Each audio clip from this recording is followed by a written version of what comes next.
السلام عليكم ورحمة الله وبركاته.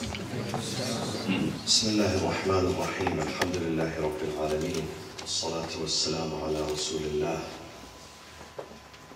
وعلى أهل بيته الطيبين الطاهرين وأصحابه المنتجبين ومن تبعهم بإحسان وإيمان إلى يوم الدين. I'm very glad and honored to be among you tonight, especially with the presence of Samahat al-Sheikh Yassin Furqani and the sisters and the brothers.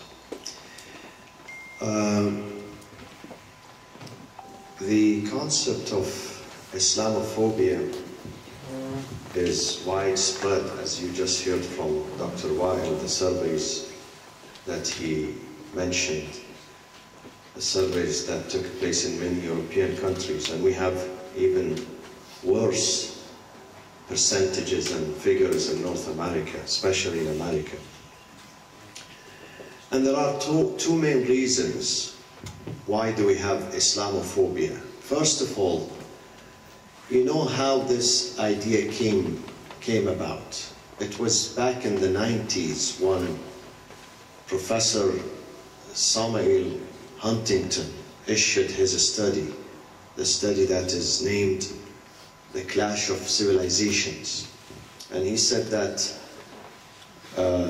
the Islamic civilization is going to clash, or is in the process of clashing with the Western civilization. And then what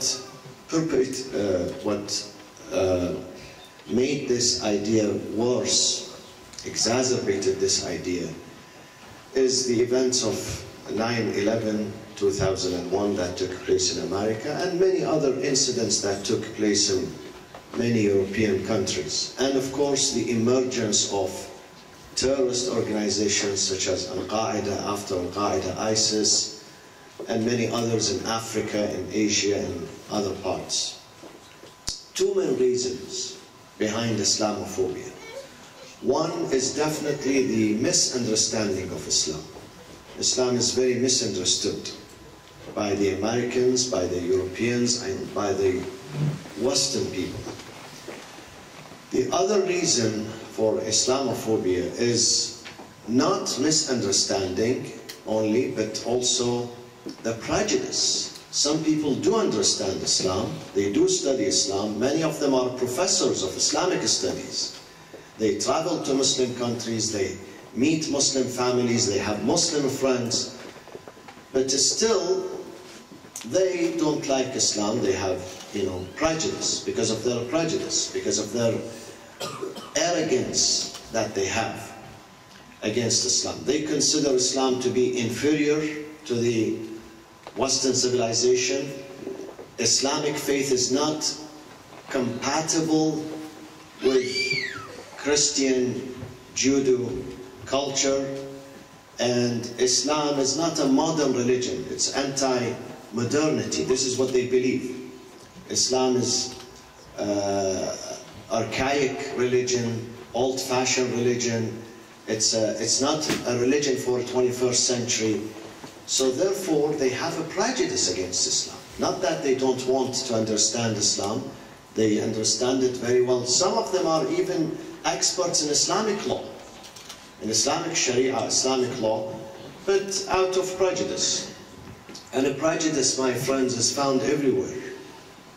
Wherever today you travel, to any country you go, there are some people who have prejudice and racism against others.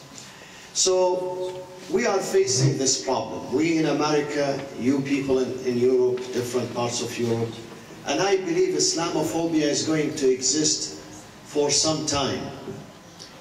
But let's speak about the solutions.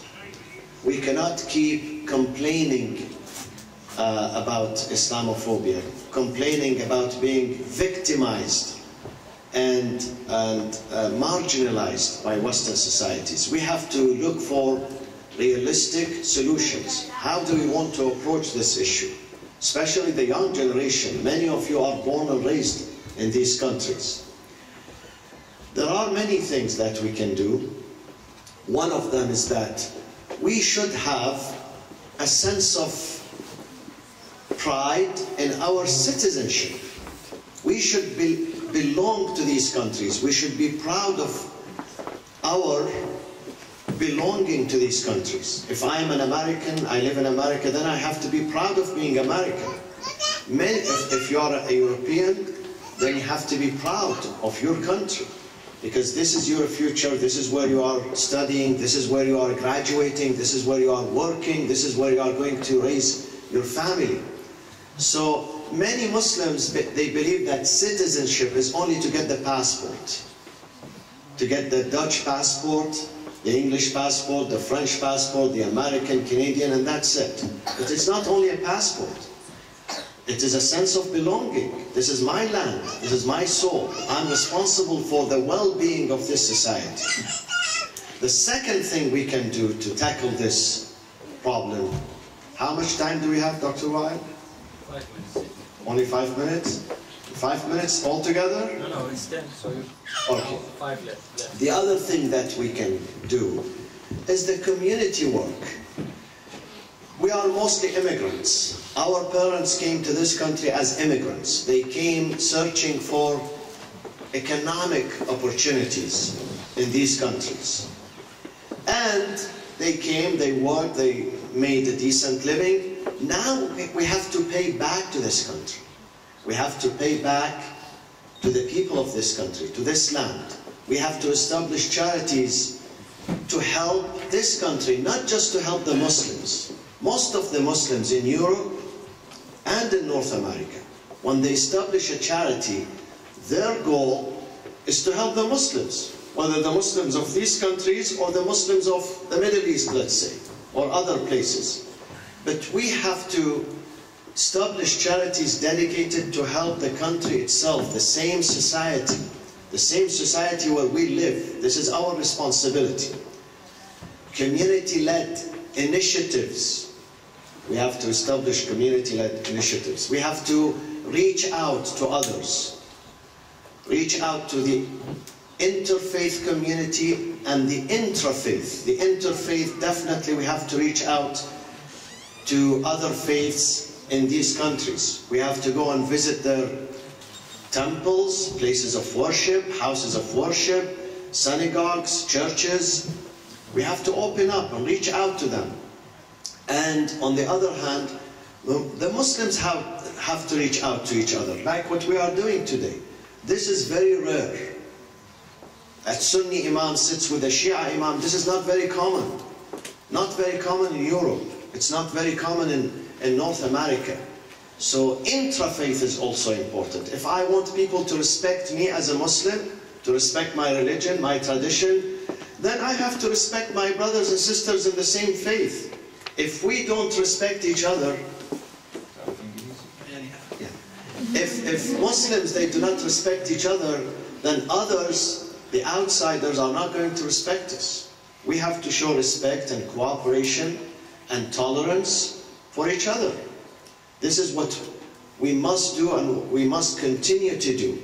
Always we have to bring the Shias and Sunnis in Europe and America together to dialogue, to sit on the same panel, because this is Islamophobia is a disease that we both suffer from it.